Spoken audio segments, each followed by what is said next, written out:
Alors, du coup, je vais vous présenter ce projet qui consistait en la mise au point d'une méthode d'identification des variants rares de l'hémoglobine par analyse chromatographique des chaînes de globine. Alors, un petit point d'introduction. Donc, l'hémoglobine, c'est un hétérotétramère protéique qui est constitué d'une part de 4 chaînes polypeptidiques qui sont identiques 2 à 2, qu'on appelle chaînes de globine. On a 2 chaînes de type alpha qui se trouvent au niveau du chromosome 16 et 2 chaînes de type bêta au niveau du chromosome 11. Ensuite, on retrouve également 4 groupements non protéiques qui sont les groupements M. Il faut savoir que la composition en hémoglobine varie en fonction du stade de développement. En effet, l'hémoglobine principale, c'est l'hémoglobine A, donc, qui est composée de 2 chaînes alpha, 2 chaînes bêta. Mais on a aussi l'hémoglobine A2, donc, qui est l'hémoglobine mineure à l'âge adulte, qui est composée de 2 chaînes alpha et de 2 chaînes delta. Et ensuite, on a les hémoglobines de la vie intra-utérine, donc Gower 1, Gower 2 et Portland, ainsi que l'hémoglobine fétale qu'on observe pendant la vie fétale et qui va avoir une concentration décroissante à partir de la naissance jusqu'à l'âge de 1 an. Et cette hémoglobine est constituée de 2 chaînes alpha et de 2 chaînes gamma. Alors, au niveau des hémoglobinopathies, donc c'est parmi les maladies héréditaires les plus fréquentes chez l'homme. Et on en trouve 2 types, donc les quantitatives, qui sont les alpha et les bêta-thalassémies, et les qualitatives, où on retrouve du coup tous les variants de l'hémoglobine. C'est un groupe très hétérogène qui compte plus de 1400 variants différents qui ont été identifiés et qui peuvent tant toucher les chaînes bêta, notamment avec l'hémoglobine S, donc la drépanocytose qui est la plus connue, l'hémoglobine C, D et E, les chaînes alpha avec par exemple l'hémoglobine Philadelphie, et d'autres chaînes comme les chaînes gamma et delta. Et il faut savoir que ces pathologies peuvent être mixtes, donc on peut avoir plusieurs variants qualitatifs ou quantitatifs chez une même personne. Alors, au niveau de ces variants, donc, ils sont principalement causés par des mutations ponctuelles dans l'un des gènes de la globine. Par exemple, dans le cas de l'hémoglobine S pour la drépanocytose, c'est un codon de l'acide glutamique qui va subir une mutation et se transformer en un codon pour une valine. Et ces mutations peuvent avoir des conséquences variables, donc une modification de la solubilité de l'hémoglobine, une modification de son affinité pour l'oxygène, ainsi qu'une modification de sa stabilité. Et du coup, vu que les conséquences possibles sont variables en fonction de la mutation, les conséquences hématologiques et cliniques sont également très variables.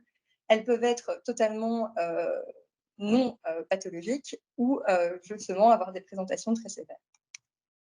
Alors, au niveau des analyses que nous réalisons au sein du LHEB-ULB pour la détection de ces variants qualitatifs de l'hémoglobine, on commence toujours par une électrophorèse capillaire en milieu alcalin. Alors là, on peut voir si on détecte une fraction anormale de l'hémoglobine. Si on n'en détecte pas, on s'arrête là, sauf pour les fortes suspicions cliniques d'hémoglobinopathie. Si on détecte un variant anormal, on va faire 2 analyses supplémentaires, donc une HPLC échangeuse d'anions, ainsi qu'une technique d'isoélectrofocalisation. Normalement, avec cela, on peut identifier de manière présomptive la majorité des variants communs de l'hémoglobine. Si on ne peut pas, avant, sans la méthode qu'on a développée, eh bien, il fallait automatiquement passer par une analyse génétique. Alors, les analyses phénotypiques, ça reste toujours un diagnostic uniquement présomptif et c'est quand même difficile d'identifier certains variants rares. Et les analyses génétiques, ça permet les identifications de tous les variants, mais elles sont coûteuses, parfois mal orientées. Donc, comme on l'a vu, les chaînes de type alpha et de type bêta ne sont pas sur le même chromosome. Donc, l'orientation est très importante pour le coût et le TAT, qui peut être parfois fortement rallongé. Et du coup, notre méthode, donc l'analyse des hémoglobinopathies par séparation des chaînes de globine, permettrait de rajouter une étape entre ces analyses phénotypiques et l'analyse génétique, particulièrement pour les situations un peu plus ambiguës des variants globaux. Alors, les objectifs qu'on a eus lors de ce travail, c'était en premier lieu la mise au point et la validation d'une méthode de séparation des chaînes de globine par chromatographie liquide. Ensuite, la mise au point d'une base de données en vue d'une utilisation en routine et finalement, son application en routine. Alors, donc, dans la partie expérimentale, on va parler de la mise au point de la méthode. Alors, la méthode, de manière générale, comment elle fonctionne, c'est une chromatographie en phase inverse, c'est-à-dire qu'on a une phase stationnaire apolaire et une phase mobile polaire et avec un gradient au fil du temps qui va devenir de plus en plus apolaire. Donc, ce qui va se passer, c'est qu'on va avoir une séparation des différents analytes en fonction de leur polarité. Donc, les éléments les plus polaires seront élevés en premier, alors que les plus apolaires seront retenus le plus longtemps sur notre colonne. Ensuite, on va passer au niveau d'un détecteur, ce qui va nous permettre d'obtenir des graphes. Donc ici, on a l'allure des graphes qu'on obtient avec cette méthode. Ici, pour un patient normal, on observe le premier pic, donc le plus hydrophile, qui est le groupe M. Ensuite, un pic pour les chaînes bêta et un pic pour les chaînes alpha. Donc tout ça, c'est l'ensemble de l'hémoglobine A. Et on a fait pareil avec un nouveau-né, où du coup l'hémoglobine F est majoritaire, donc 2 chaînes alpha, 2 chaînes gamma. Donc on observe ici le groupe M, les chaînes bêta qui sont minoritaires, les chaînes alpha et les 2 chaînes gamma, donc gamma A et gamma G. Alors, ensuite, au niveau de la préparation de l'échantillon, donc ce qu'on avait besoin, c'était de séparer les globules rouges du sang total et ensuite de libérer l'hémoglobine par hémolyse. Donc pour ce faire, on a précipité les globules rouges par centrifugation, on pratique 3 lavages et puis on hémolyse par dilution tout simplement des globules rouges dans de l'eau millicue et on récupère l'hémoglobine après centrifugation par reprise du surnageant. Alors, au niveau du matériel et méthode, l'appareil qu'on a utilisé, c'est une HPLC de Shimadzu. Au niveau du choix de la phase stationnaire, on a évalué 2 phases stationnaires différentes. Une phase stationnaire C4 classique et une phase stationnaire C8 avec une technologie un peu plus spécifique, qui est la technologie Korshell. Donc, il faut savoir que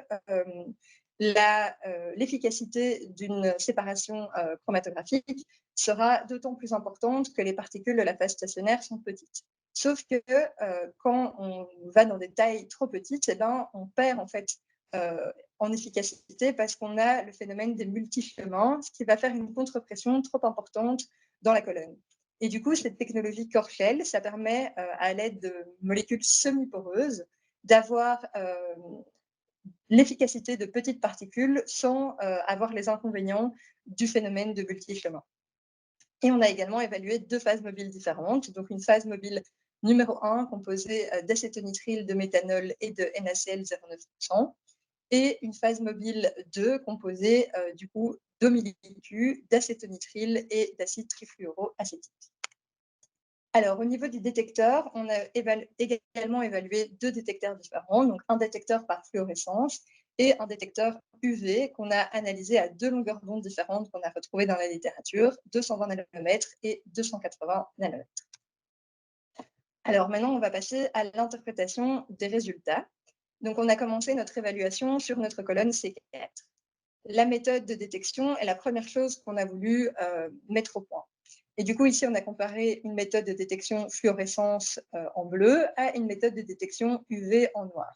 Il n'y avait pas de différence significative entre les 2 méthodes. Cependant, on a décidé de travailler en UV parce que la plupart des articles récents travaillaient en UV et également qu'il y avait un automate totalement disponible au laboratoire en UV, alors que l'automate en fluorescence était déjà largement utilisé en routine. Et pour la détection UV, du coup, on a comparé donc 2 variants, enfin, on a comparé un variant alpha qu'on a passé avec la colonne C4 et la phase mobile numéro 1. Et on voit qu'à 220 nanomètres, les pics sont d'une beaucoup plus grande intensité qu'à 280 nanomètres. C'est pour ça qu'on a retenu comme mode de détection la détection UV à 220 nanomètres. Ensuite, on a voulu évaluer la phase mobile. Donc, on a toujours travaillé avec le même échantillon de variant alpha, la colonne C4 et du coup le mode de détection UV à 220 nanomètres. Donc, pour la première phase mobile, on voit notre premier pic de chaîne bêta et notre pic de chaîne alpha. Par contre, on ne voit que 2 pics, donc on ne détecte pas le variant. Alors qu'avec la deuxième phase mobile, on voit le premier pic de chaîne bêta et on voit un petit pic, même s'il n'est pas très bien séparé, au niveau de la chaîne alpha. Donc, avec la deuxième phase mobile, on sait détecter le variant alpha. Alors ensuite, on s'est intéressé à la colonne C8 munie de la technologie Korshell. Et pour cela, on a utilisé une hémoglobine adulte classique avec la colonne C8. On n'a pas refait l'analyse du mode de détection car on a considéré qu'un changement de colonne ne changerait pas nos résultats au niveau du mode de détection. Pour la première phase mobile, On a de très beaux pics bien séparés. Et pour la phase mobile numéro 2, il n'y avait pas d'hésitation car les pics sont littéralement illisibles. Donc, pour la colonne C8, c'est la phase mobile numéro 1 qui a été retenue. Ensuite, nous en sommes venus à comparer notre colonne C4 versus notre colonne C8. Donc, on l'a fait toujours sur le même variant alpha avec une méthode de détection UV 220 nanomètres et la phase mobile retenue pour chacune des deux méthodes. Et on observe très clairement que le variant alpha qui était mal séparé avec la colonne C4 est maintenant bien séparé avec un retour à la ligne de base avec la colonne C8. Du coup, on a conservé comme méthode finale la phase stationnaire C8 avec la phase mobile numéro 1 et le mode de détection UV à 220 nanomètres. Ensuite, on s'est demandé quelle était la capacité de détection de cette méthode. Donc, pour ce faire, on a analysé différents variants qu'on avait au sein du laboratoire. Donc, plusieurs variants alpha différents, plusieurs variants bêta différents, un variant delta et un variant gamma. Donc, tous ces variants ont été détectés à l'exception du variant alpha numéro 4. Dans nos hypothèses, c'est que peut-être que ce variant-là, tout simplement, il ne diffère pas des chaînes alpha par sa polarité. Et c'est justement pour ça qu'on utilise plusieurs méthodes avec des méthodes de séparation qui ont des principes différents parce que les variants ne diffèrent pas toujours sur les principes physico-chimiques de la chaîne classique. Au niveau du variant delta, c'est aussi normal que l'on n'ait pas détecté parce que le variant delta appartient du coup à l'hémoglobine A2, qui est l'hémoglobine mineure à l'âge adulte. Donc, on en a déjà en faible quantité et il y a fort moyen que notre méthode ne soit pas assez sensible et que le variant se mélange avec le bruit de fond. Donc ici, on a un variant alpha qui est très bien détecté, donc la chaîne alpha classique et le variant alpha. Et ici, on a un variant bêta, donc l'hémoglobine de Baltimore, où on observe du coup notre hémoglobine, notre chaîne de globine bêta classique et notre variant bêta juste à côté. Alors, maintenant, nous allons passer dans la partie validation de méthode. Donc, pour ce faire, on a évalué plusieurs points. Le premier point qui a été évalué, c'est la répétabilité. Donc, pour cela, on a effectué 5 injections successives d'une hémoglobine adulte et d'une hémoglobine d'un nouveau-né. L'objectif, c'était d'avoir un coefficient de variation inférieur à 5%. Ensuite, on a évalué la contamination. Donc, pour ça, on a injecté de manière alternée 10 fois une hémoglobine homozygote A et une hémoglobine homozygote drépanocytaire. Et le but, c'était qu'au dernier passage, on ne devait pas observer de pic de contamination. Enfin, on a évalué la reproductibilité. Donc pour cela, on a effectué l'analyse d'une hémoglobine SS et d'un nouveau-né par 3 manipulateurs différents. L'objectif, c'était d'avoir un coefficient de variation inférieur à 10%. Et ensuite, nous avons évalué la stabilité. Donc, pour ce faire, on a analysé une fois par semaine pendant 4 semaines. Premièrement, l'échantillon d'hémoglobine conservé à 4 degrés, donc avant traitement et hémolyse pour libérer l'hémoglobine. Et puis les hémolysats qui ont été conservés dans différentes conditions de conservation à 4 degrés, à moins 20 degrés et à moins 80 degrés. L'objectif, c'était de déterminer les meilleures conditions de conservation de ces échantillons. Alors, ici, on retrouve les résultats de répétabilité. Donc, tous les résultats sont exprimés en temps de rétention de la chaîne alpha, temps de rétention de la chaîne bêta, et puis un rapport des temps de rétention, donc temps de rétention de la chaîne bêta sur temps de rétention de la chaîne alpha. Et on observe que dans les deux cas, donc hémoglobine A et hémoglobine du nouveau-né, les deux sont conformes. Ensuite, ici, c'est les résultats de la contamination. Donc, ici, on retrouve le 10e passage de notre hémoglobine AA et hémoglobine SS, et on n'observe aucun pic de contamination. Donc, on peut également valider ce point. Ensuite, au niveau de la reproductibilité, pareil, nos CV sont dans les ranges, et on a également observé que le rapport, rapport temps de rétention d'une chaîne sur temps de rétention alpha subissait moins de variations que les temps de rétention. C'est pour ça qu'on a décidé, à partir de ce moment-là, d'exprimer tous nos résultats en rapport rapport de la chaîne concernée sur rapport du temps de rétention de la chaîne alpha.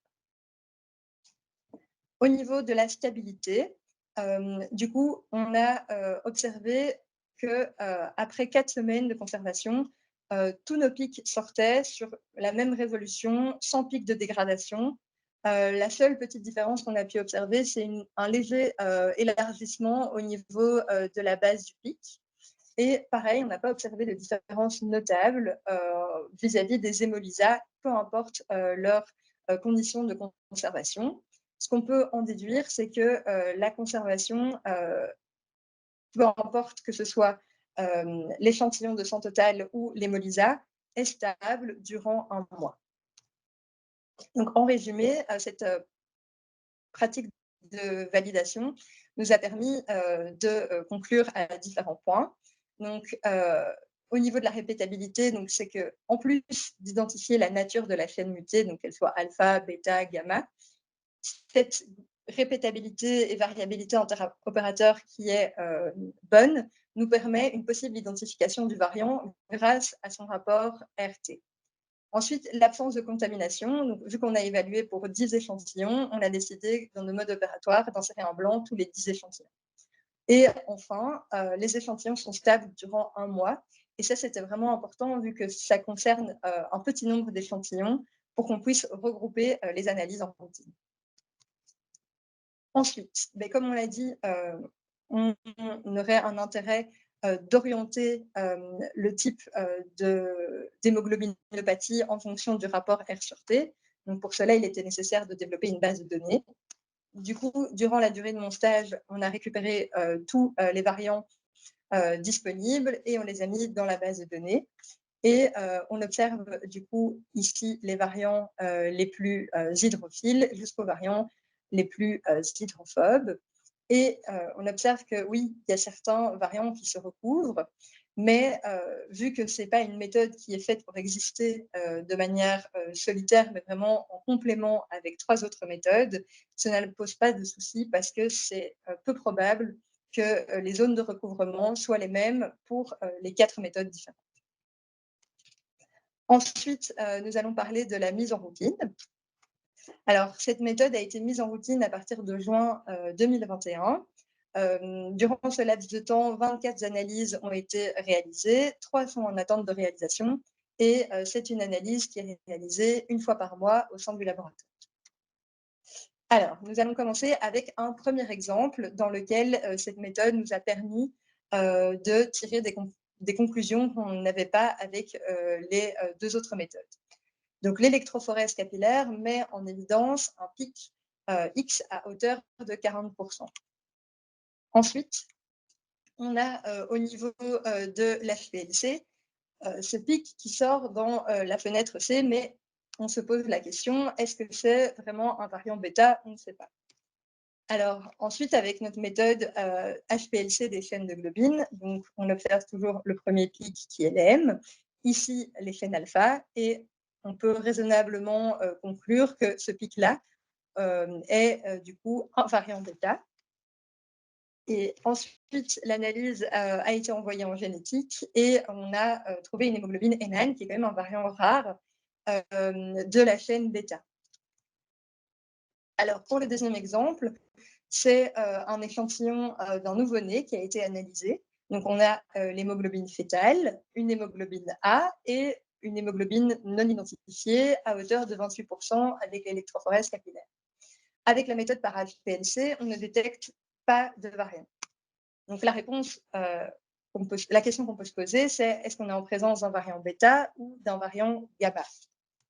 Et ensuite, on a le résultat de notre méthode avec les chaînes de globine. On observe ici les chaînes bêta, ici la chaîne alpha, et ici, on a du coup nos chaînes gamma A et gamma G, et entre les deux, on peut observer une chaîne gamma supplémentaire, ce qui nous a permis de conclure qu'on était bien en présence probable d'un variant gamma, ce qui amène encore plus d'informations parce que l'analyse génétique n'était donc pas indispensable, vu que l'hémoglobine fétale switch rapidement vers de l'hémoglobine adulte, eh bien, c'est des pathologies qui vont disparaître juste avec le fait que l'enfant grandit. Donc, pour conclure, la séparation des chaînes d'hémoglobine par chromatographie en phase inverse permet d'une part d'identifier la nature de la chaîne mutée, et donc ça permet d'orienter la génétique sur une certaine région du gène, et ça permet aussi d'exclure la génétique lorsqu'on est en présence de variants non pathologiques, comme ça a été le cas avec le variant gamma.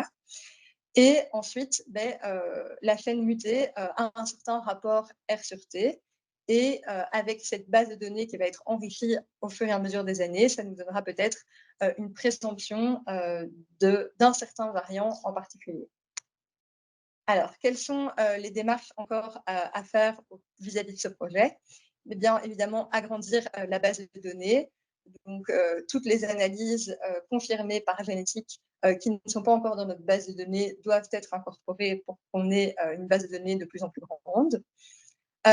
Ce serait aussi intéressant d'explorer les capacités quantitatives de cette méthode, ce qui n'a pas du tout été fait pour le moment lors de ce projet. Et ensuite, ce serait intéressant sur une courte période de temps de comparer le screening de détection de notre méthode Capillaris par rapport aux chaînes pour voir si en fait il n'y a pas des variants à côté desquels on passe avec la méthode de screening. Voilà, merci beaucoup pour votre attention et bonne soirée. Merci beaucoup Salomé pour cette présentation hyper dynamique. Alors comme toujours, je vais demander s'il y a des questions dans l'assemblée. Donc vous pouvez lever la main. C'était très très bien. Donc, je vais faire un petit tour rapide.